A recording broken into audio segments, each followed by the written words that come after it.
जब कैमरा बंद हुआ तो रघु नहीं, संजय दत्त मर गया था। क्लाइमैक्स के बाद संजय दत्त कई मिनटों तक खामोश रहे। बोले, मैं अब खुद को पहचान नहीं पा रहा। वो किरदार उनके अंदर उतर चुका था। सेट पर सबकी आंखें नम थीं।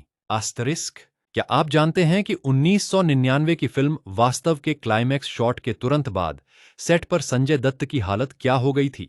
उस दिन सेट पर फिल्म का सबसे भयानक और इमोशनल आखिरी सीन शूट किया जा रहा था। महेश मांजरेकर का कट बोलते ही पूरे सेट पर ऐसा सन्नाटा छा गया मानो हर किसी की सांसें थम गई हों। संजय दत्त जमीन पर पड़े पड़े कई मिनटों तक पूरी तरह खामोश रहे और अपनी आंखें बंद किए रहे।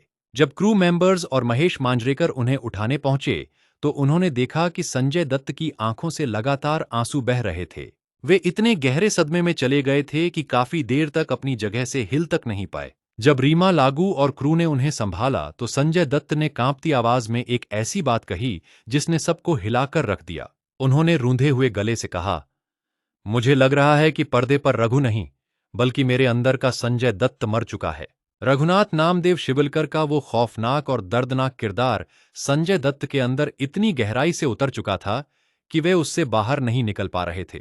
उन्होंने कहा कि वे उस पल खुद को और अपने चेहरे को पहचान ही नहीं पा रहे थे। संजय दत्त की वो हालत देखकर सेट पर मौजूद हर एक लाइटमैन, कैमरामैन और कलाकार की आंखें पूरी तरह नम हो गईं। रीमा लागू जो मां का किरदार निभा रही थीं, वे संजय दत्त को गले लगाकर काफी देर तक चुप कराती रहीं। उस दौर में संजय दत्त अपनी निजी जिंदगी में भी भारी उतार चढ़ाव और मानसिक तनाव से गुजर रहे थे। रघु की वो बर्बादी और दर्द कहीं न कहीं उनकी अपनी जिंदगी की बेबसी से जाकर टकरा रहा था। शूटिंग खत्म होने के बाद भी संजय दत्त कई दिनों तक किसी से ज्यादा बातचीत नहीं कर पाए थे। वे अपनी वैनिटी वैन में अकेले बैठकर घंटों उस किरदार और उस दर्दनाक अंत के बारे में सोचते रहते थे। जब वास्तव सिनेमा घरों में आई तो दर्शकों ने पर्दे पर सिर्फ एक्टिंग नहीं, बल्कि संजय दत्त का वो असली दर्द महसूस किया। यही वजह थी कि उस एक सीन और फिल्म ने संजय दत्त के करियर को हमेशा हमेशा के लिए अमर बना दिया। लेकिन क्या आप जानते हैं कि उस इमोशनल सीन के तुरंत बाद महेश मांजरेकर ने मॉनिटर पर वो शॉट देखकर संजय दत्त से क्या कहा था?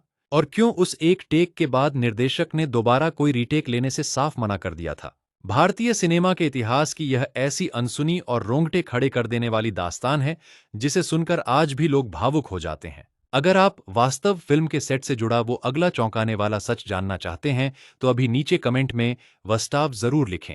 पर्दे के पीछे की ऐसी ही दिलचस्प, भावुक और यादगार दास्तानों के लिए इस सफर में हमारे साथ जुड़े रहें। कमेंट में हमें यह भी बताइए कि वास्तव में संजय दत्त का कौन सा सीन देखकर आपकी आंखें नम हो गई थीं।